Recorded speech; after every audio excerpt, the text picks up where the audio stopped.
Traditional NoFap's method is to make the negatives of porn in the forefront of your mind so that you won't want to use porn out of fear. During my 6 years of doing NoFap, I had every reason under the sun to not use porn. I couldn't get my dick hard in front of like 3 different girls, and I was scared of getting laid again, so I'd actively try and avoid opportunities to get laid in case it would happen again out of fear.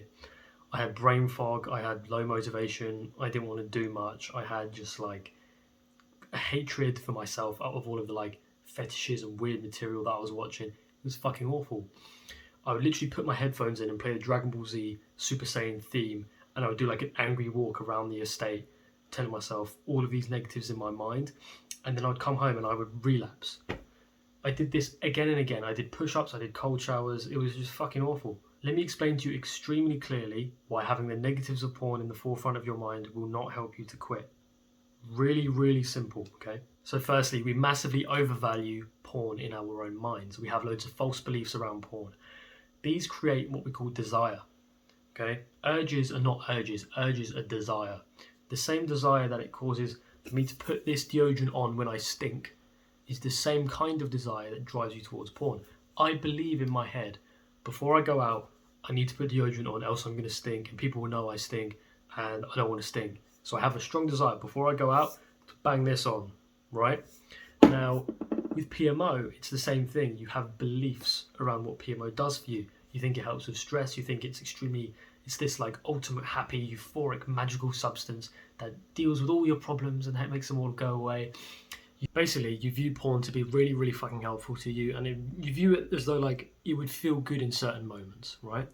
Now, imagine my belief about this changed. Now, this is Shaw, right? Let's say that I found out that Shaw was run by human traffickers and they were awful people and they were massively mistreating people and they were an awful company. I'd fuck this off straight away and go and buy Nivea. It would be pretty easy. Somehow with addiction with PMO, we view it to be something other than due to belief. We view it to be this outside compelling force due to dopamine addiction, blah, blah, blah, blah, blah. It's a load of bollocks. It's just your beliefs that are causing the desire, as with anything. You know, this is a protein shake.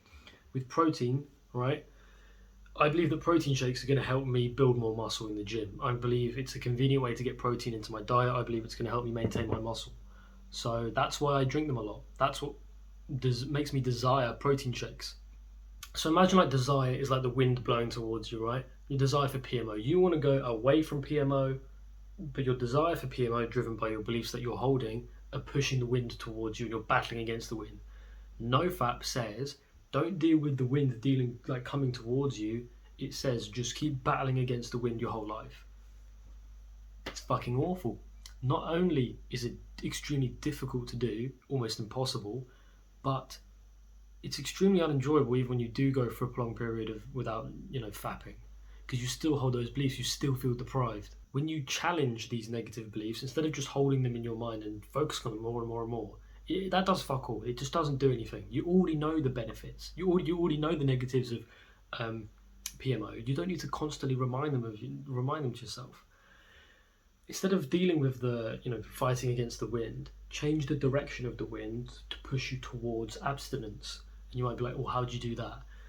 The same way that you had desire for PMO in the first place, by having these beliefs. If you have beliefs about why PMO is good for you in certain moments, i.e. it relieves stress, anytime you're stressed, you're going to feel that wind blowing towards you, right? So what you need to do is debunk that reason.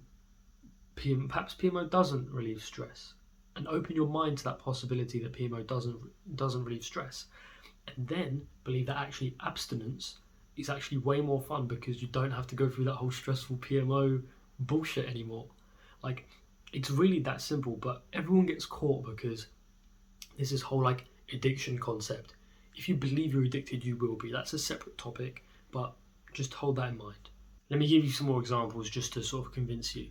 When it comes to cigarettes, I don't smoke cigarettes ever. Why? Because I don't believe it has any benefit.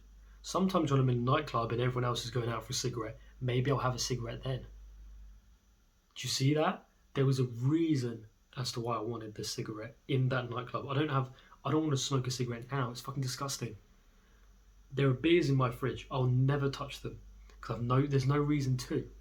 if I'm out and about, I don't drink, right? So this is a bad example, but let's say I did drink like how I used to. I would only ever drink in nightclubs or in pubs. That would be the only time I'd drink. Because there was a reason to drink there. There was a desire. There was that wind pushing me.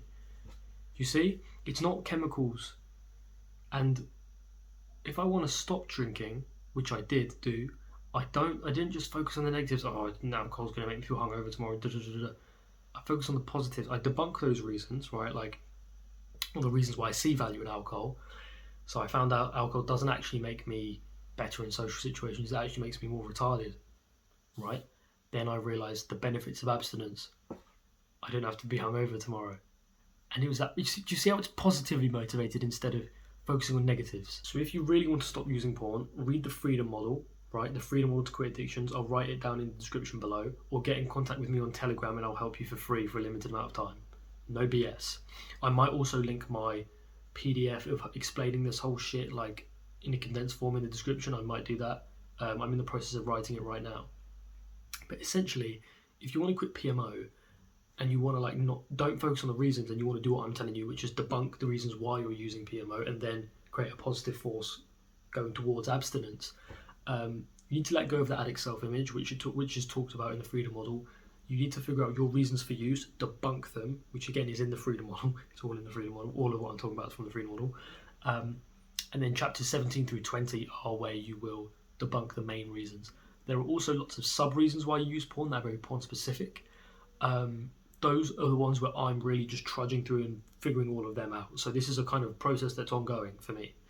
I will have this sorted though. I'm extremely confident this is going to work because it's worked for me. So get in contact with me on Telegram.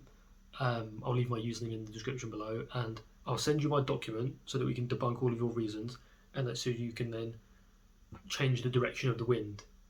How I was talking about, right? Desire. How do you desire abstinence and stop desiring PMO? This is how you do it. Don't fight the wind. It's fucking stupid. You wouldn't do it with any other thing. If you wanted to, if you had the desire to earn money, you would just figure out how to do it. You wouldn't have to convince yourself, let's say you're in a job, right? And the job sucked and there was a better job that you could get. You wouldn't have to convince yourself how bad your current job is in order to quit. You would just look at the new job and be like, I want to go there, and you would just go there. It'd be effortless. If I wanted to let me think. Let's say these headphones are getting old and they're fucked, right? They're buggered, they're gone. These are actually really nice, but let's say they're fucked. Would it take effort for me? Would I have to look at it and be like, these headphones are fucked, these headphones are fucked, these headphones are fucked, in order to motivate myself to buy new headphones? No, that's ludicrous. What I would simply just do is go online, find a pair that I liked, and fucking buy them. It wouldn't take effort. I wouldn't have to hyper focus on the negatives of the previous in order to motivate myself to find the positives and make that change for the new, right? All I would have to do is look at, this is shit, I want a new one, boom. With PMO, it's a bit more tricky because there's loads of these beliefs. You need to undo all of them and you need to create a positive drive towards abstinence. That's it. Freedom model link in below. Get in contact with me on Telegram. I'll help you for free, no BS.